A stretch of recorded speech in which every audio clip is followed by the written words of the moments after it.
भारत के एक छोटे से गांव में सावन की झमाझम बारिश हो रही थी।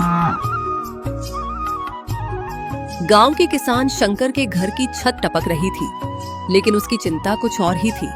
गौरी, देख तो कितने सुंदर आलू हैं। इस बार तो बम्पर पैदावार हुई है, लेकिन मंडी में भाव। शंकर, चिंता मत करो, तुमने तो पूरे खेत में जान लगा दी थी, अच्छे दाम मिलेंगे ही। गौरी, तुझे नहीं पता, गांव के हर किसान ने इस बार आलू ही बो दिए हैं। बाजार में आलू के भाव जमीन पर आ गए हैं।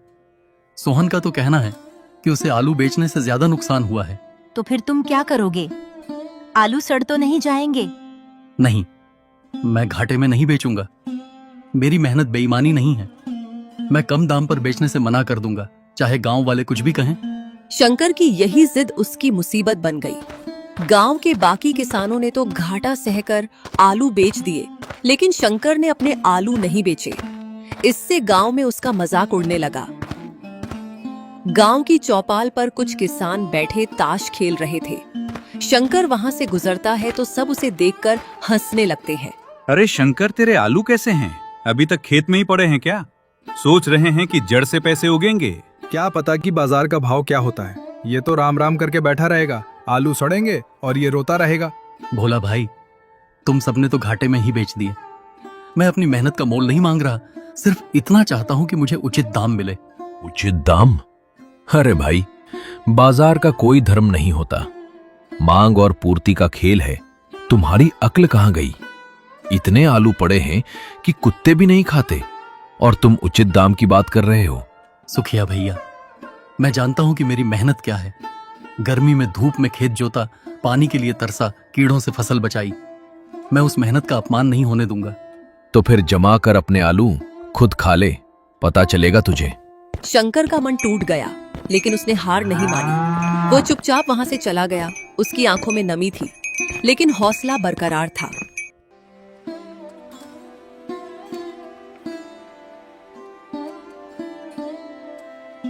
कुछ दिन बाद गांव में एक शहरी लड़का आया। उसका नाम माधव था। माधव ने शहर में रहकर चाट बनाना सीखा था और अब वह गांव में अपना काम शुरू करना चाहता था।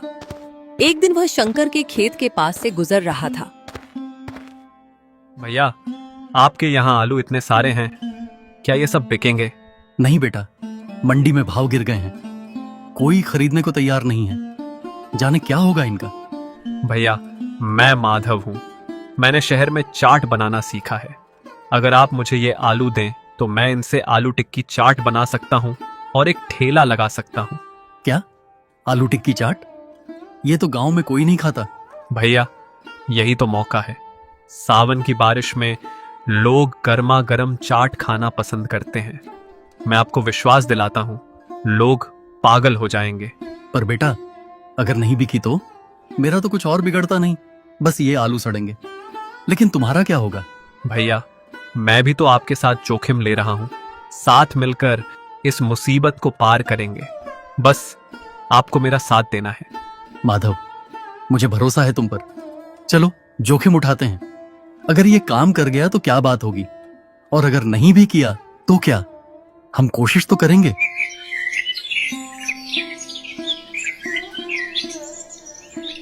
शंकर और माधव ने मिलकर एक छोटा सा ठेला तैयार किया। गांव के बाहर चौराहे पर, जहां से गुजरने वालों की भीड़ होती थी, वहां उन्होंने अपनी दुकान लगाई। शंकर ने आलू उबालने का काम किया तो माधव ने उन्हें मसालों के साथ तलकर टिक्की बनाई।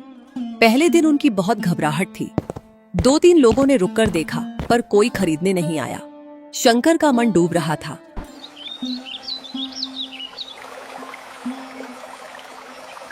तभी बारिश के कारण एक बस रुकी और उसमें से यात्री उतरे। ठंडी हवा के साथ गर्मा गर्म चाट की महक सबको अपनी ओर खींचने लगी। भैया, क्या बना रहे हो? इतनी सुगंध आ रही है, एक प्लेट देखूं? लीजिए भैया, आलू टिक्की चाट। सावन की बारिश में मजा आएगा। वाह, क्या बनाया है, इतना स्वादिष्ट। एक और प्लेट दो। अरे भाइयों, यहाँ आओ, कमाल की चाट मिल रही है। जैसे ही बारिश तेज हुई, ठेले के आसपास लोगों की भीड़ जमा हो गई।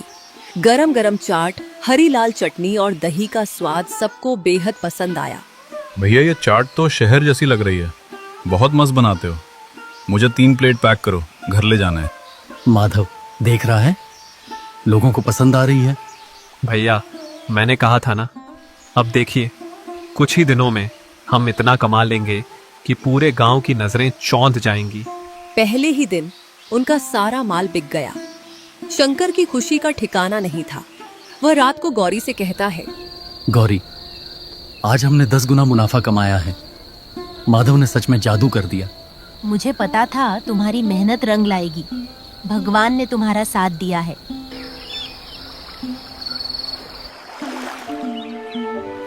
कुछ ही दिनों में शंकर का ठेला पूरे गांव की चर्चा बन गया। हर रोज उनके ठेले पर लंबी लाइन लगती। शंकर के मोटे मोटे आलू अब कम होने लगे। तभी वही किसान जिन्होंने उसका मजाक उड़ाया था उसके पास आने लगे। शंकर भैया सुनो तो, हमारे पास कुछ आलू बचे हैं, तुम खरीद लोगे? हमने तो बेच दिए थे सब, पर कुछ अच्छे वाले बच गए हैं। कालू भैया, तुम तो कह रहे थे कि आलू कुत्ते भी नहीं खाते, अब क्यों बेच रहे हो? शंकर, हमसे गलती हो गई, तुमने सच में कमाल कर दिया। कृपया करके हमारे आलू भी ले लो, हमें भी थोड़ा फायदा हो जाए। कालू भैया, मैं कोई बैर नहीं रखता।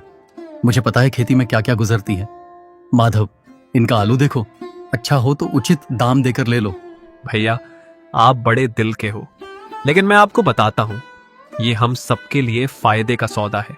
शंकर ने न केवल कालू बल्कि दूसरे किसानों के भी आलू उचित दाम पर खरीद लिए। अब वह चाट का कारोबार और बड़ा करने की सोच रहा था। गांव वालों को अपनी गलती का एहसास हो रहा था। गांव के मुखिया सुखिया को यह सब बिल्कुल पसंद नहीं आया। उसकी नजर में शंकर एक गरीब किसान था जो उसके सामने झुककर रहे। शंकर की तरक्की ने उसे ईर्ष्या से भर दिया। देखा, इस शंकर ने तो ठेले से धोबी की कमाई कर ली, और हमारी इज्जत? गांव में लोग उसे शंकर भैया कहने लगे हैं। मुझे इसका अभिमान तोड़ना है। भैया क्या करना है, बोलो, हम उसका ठेला उठा लाते हैं। नहीं, इतनी जल्दी नहीं। माधव को मेरे पास बुलाओ, मैं उसे ऑफर दूंगा कि वो मेरे साथ काम करे। शंकर को अकेला कर दूंगा।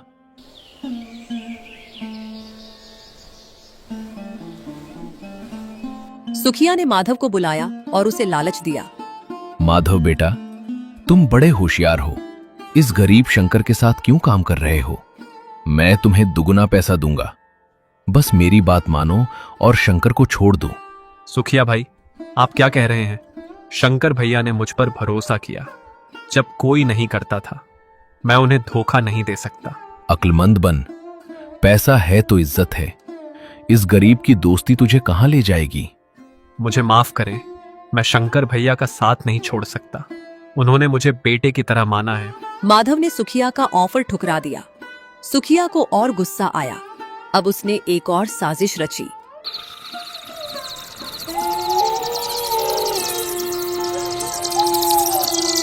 एक रात जब गांव में घोर अंधेरा था और बारिश थम गई थी, सुखिया ने अपने कुछ लोगों को भेजा। उन्होंने जाकर शंकर के ठेले में आग लगा दी। उनका मकसद था कि शंकर का सारा सामान जल जाए और वह बर्बाद हो जाए। शंकर आधी रात को उठा तो उसने देखा दूर से धुएं का गुबार उठ रहा है। वह भागा भागा वहां पहुंचा तो ठेला पूरी तरह जल रहा था। अरे राम, मेरा ठेला, मेरी कमाई, पानी लाओ, कोई बचाओ। भोर होते होते गांव भर में यह बात फैल गई। लोग जमा हो गए। सबको दुख था, लेकिन कोई मदद करने वाला नहीं था। सुखिया भी वहां आया और ऊपर से मजाक उड़ाने लगा। अरे वाह, देखो क्या हुआ, अब तेरी चाट खाएगा कौन? भगवान ने तेरा अभिमान तोड़ दिया। जो तू हमें सिखाता था वही तो हुआ ना। जो ऊंचा उड़ता है वही गिरता है। तुम्हारी हंसी मुझसे मेरी जान नहीं ले सकती। मैं फिर से खड़ा हो जाऊंगा, लेकिन तुम्हारी सोच तो सड़ गई है और वह कभी नहीं सुधरेगी। चुप रह, मुझसे बात करने की औकात नहीं है तेरी। जाकर गौरी से रोना। मैं इस गांव का मुखिया हूं। सुखिया के दिल में शंकर को नीचा दिखाने की इतनी जलन थी कि उसने अपनी सारी हदें पार कर दी। शंकर बिल्कुल टूट गया था। उसने मन बना लिया कि अब वह गांव छोड़कर कहीं और चला जाएगा। गौरी, अब सब खत्म हो गया। जो कुछ बनाया था सब जल गया। अब क्या होगा? लेकिन अगले दिन जब वह घर से निकला तो उसने देखा कि उसके घर के बाहर गांव के तमाम किसान खड़े थे।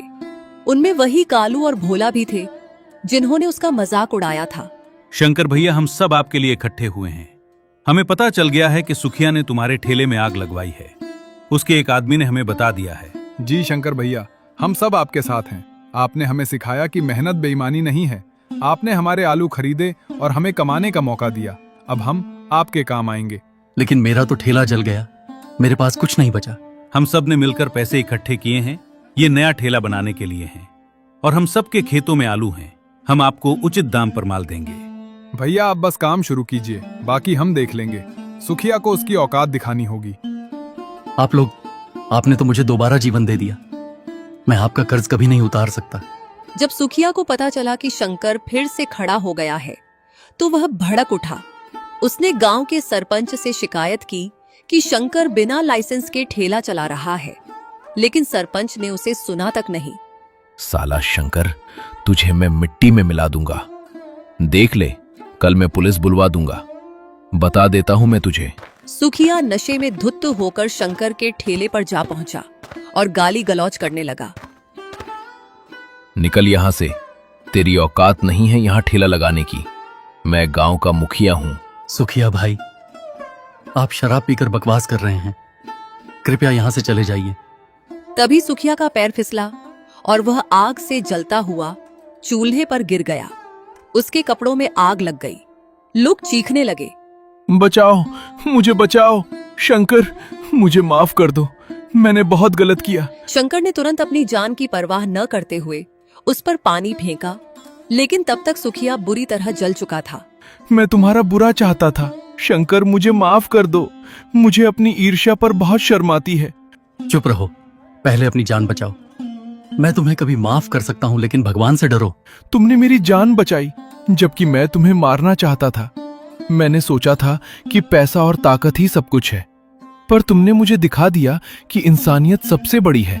सुखिया, हर इंसान गलती करता है। मैं भी तुमसे नाराज था, लेकिन जब तुम जल रहे थे तो मुझे एक इंसान दिखा, दुश्मन नहीं। मुझे उम्मीद है तुम अब बदलोगे।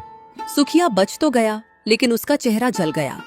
उसे अपनी गलती का बहुत पछतावा हुआ। सुखिया, तुम्हारी करतूतों के लिए तुम्हें सजा मिलनी चाहिए, लेकिन शंकर की दयालुता ने तुम्हें बचा लिया। अब तुम मुखिया नहीं रह सकते। मुझे कोई गिला नहीं है। मैं खुद अपना पद छोड़ता हूं। मैं अब एक साधारण किसान बनना चाहता हूं और अपनी गलतियां सुधारना चाहता हूं। उसने गांव के सामने शंकर से माफी मांगी। अब गांव में एक नया माहौल था। शंकर और माधव ने मिलकर पूरे गांव के किसानों को संगठित किया। उन्होंने सभी आलू मिलकर बेचने की एक कोऑपरेटिव सोसाइटी बनाई। सबको फायदा होने लगा और गांव समृद्ध होने लगा। माधव, देख रहे हो, एक किसान की मुसीबत पूरे गांव की तरक्की बन गई। हमने साथ मिलकर मुश्किलों को हराया है। भैया, ये सब आपके हौसले और मेहनत का कमाल है। आपने हमें सिखाया कि जब तक इंसान में जीने की जिद है, कोई उसे हरा नहीं सकता। दोस्तों, कहानी का सार यही है कि ईर्ष्या और लालच इंसान को अंधा बना देते हैं, जबकि मेहनत, भरोसा और संघर्ष हमें मंजिल तक पहुंचाते हैं। अगर आज हार भी हो जाए तो हिम्मत मत हारिए, क्योंकि कर्म का फल मीठा होता है। इस तरह एक छोटे से गांव के किसान शंकर ने अपनी सूझबूझ, एक दोस्त के सहारे और पूरे गांव की एकता के बल पर मुसीबत को मौके में बदल दिया। गांव वालों ने सीखा कि अगर कोई काम मेहनत और ईमानदारी से किया जाए तो सफलता जरूर मिलती है। जीवन में मुश्किलें आती हैं, लेकिन हमें हिम्मत नहीं हारनी चाहिए। ईर्ष्या और लालच इंसान का पतन करते हैं, जबकि मेहनत, भरोसा और दूसरों के साथ मिलकर काम करने से हर बाधा को पार किया जा सकता है।